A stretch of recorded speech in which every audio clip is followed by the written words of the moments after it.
मुझे इसने मारा, मुझे उसने मारा, मुझे यहां मारा, मुझे वहां मारा, ये चल रहा था। ना बोलने का ठिकाना होता है और न ही बालक बुद्धि में व्यवहार का कोई ठिकाना होता है। मोदी जी ने सदन में विपक्ष को करारा जवाब दिया है, ऐसा मोदी जी को लगता है, लेकिन ऐसा नहीं है।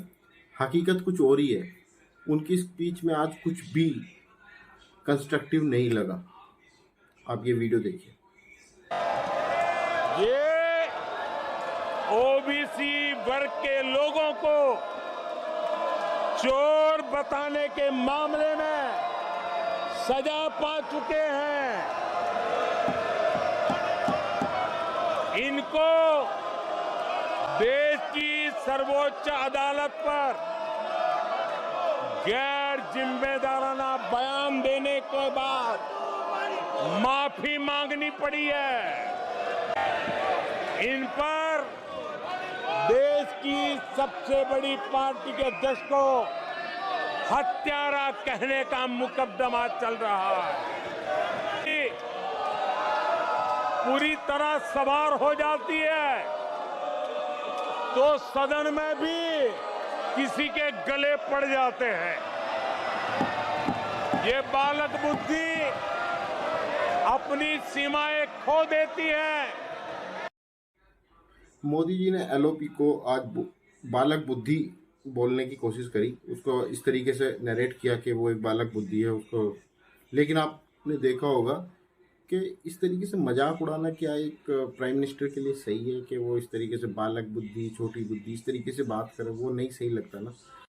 इनकी स्पीच में कभी भी आपको आज मैं मोदी, केवल मोदी, मोदी की गारंटी और मोदी सरकार, ये सब आपको सुनने को नहीं मिलेगा होगा। इसकी एक वजह है क्योंकि इनको एहसास हो चुका है कि ये बायोलॉजिकली हैं, ये नॉन बायोलॉजिकल इंसान नहीं है, इनका डायरेक्ट परमात्मा से कनेक्शन नहीं है। तो ये भी एक मजाक ही है।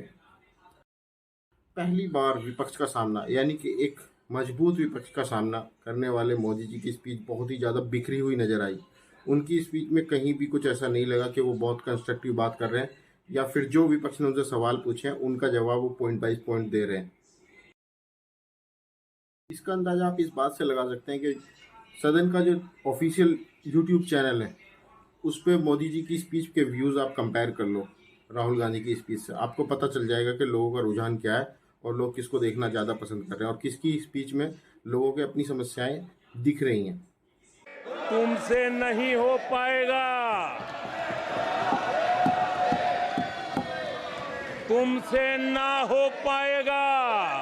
लेकिन फिर भी उन्होंने कोशिश करी ताकि पहले की तरह राहुल गांधी को जैसे पप्पू साबित कर दिया था, इस बार भी उन्हें एक नया नाम दिया जा सके, बालक बुद्धि। लेकिन आप इस बालक बुद्धि को कंपैरिजन करो इनकी खुद की स्पीच और इस बालक बुद्धि की स्पीच। इसको आप कंपैरिजन करने के लिए कुछ ऐसे हॉट टॉपिक उठा सकते हो जैसे कोविड हुआ या फिर डिमोनेटाइजेशन हुआ या फिर जीएसटी हुआ। ये सब मुद्दे आप देखोगे तो आपको पता चलेगा कि असल में बालक बुद्धि है कौन, या फिर इनकी साइंस और मैथमेटिक्स की नॉलेज को भी आप कंपैरिजन कर सकते हो।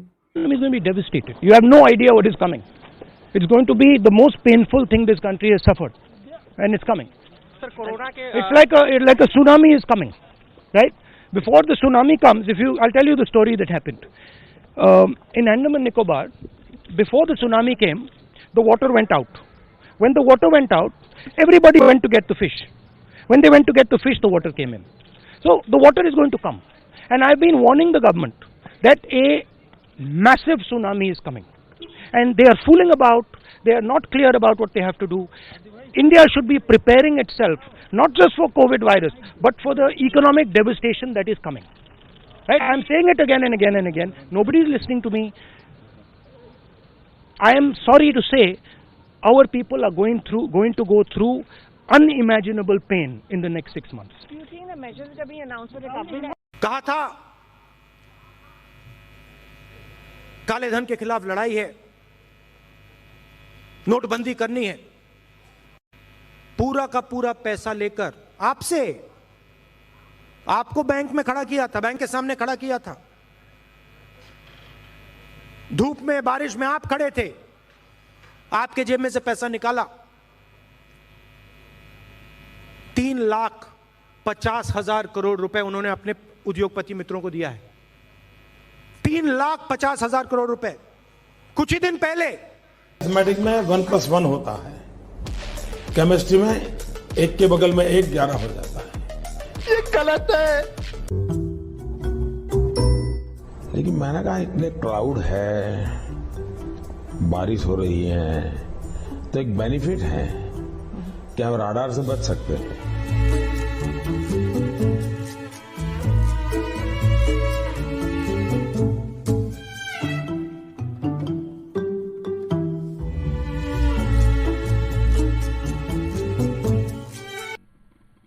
बर्तन को उल्टा करके उसमें छेद करके एक पाइप डाल दी और जो गटर से गैस निकलता था वो पाइपलाइन से उसके अपने चाय के ठेले में ले लिया और वो चाय बनाने के लिए उसी गैस का उपयोग कर करके चाय बनाता था। सिंपल सी टेक्नोलॉजी, यानी कैसे उपयोग होता है। वैसे चाय वालों का काम ये ज्यादा रहता है। ये ऐसी शक्ति है, अगर मान लीजिए हम मैथमेटिक्स में a² + b² करें तो रिजल्ट क्या आता है।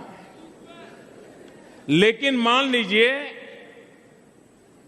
a + b × square × bracket square करे तो a + b × ब्रैकेट स्क्वायर करे तो रिजल्ट आता है a² + 2ab + b²। ये एक्स्ट्रा 2ab मिलता है कि नहीं मिलता है। एक्स्ट्रा 2ab कहां से आया। Business is about bringing people together, about creating harmony, about creating trust and competition. And the truth is, and I say this as an opposition member, but it is being said by many people who are not in the opposition, that the trust in this government is dead. For some reason, the PM and his government are absolutely convinced that every single person in India is a thief. How does one develop trust? Only by listening. The only way trust comes is if you listen to each other. Can't be done otherwise. But in video को देखने के बाद ये पता चलता है कि इनके पास ज्ञान तो है, लेकिन वो ज्ञान का एक बुलबुला है। वो केवल और केवल एक एडवर्टाइजमेंट का इनको तरह का ज्ञान है इनके पास। किसी भी तरीके से उस ज्ञान को एडवर्टाइज किया जा सके और लोगों के दिमाग में अपनी एक इमेज बनाई जा सके कि मुझे ज्ञान है, पर एक्चुअली है नहीं। वो एक बुलबुला है और बुलबुले का भी एक बुलबुला है जिसको गोदी मीडिया या फिर उनके अंधभक्त उसको प्रमोट करते हैं कि बहुत बड़े ज्ञानी पुरुष हैं और एक विश्व गुरु हैं। खैर, होने चाहिए विश्व गुरु, हिंदुस्तान की बात है, अपनी बात है।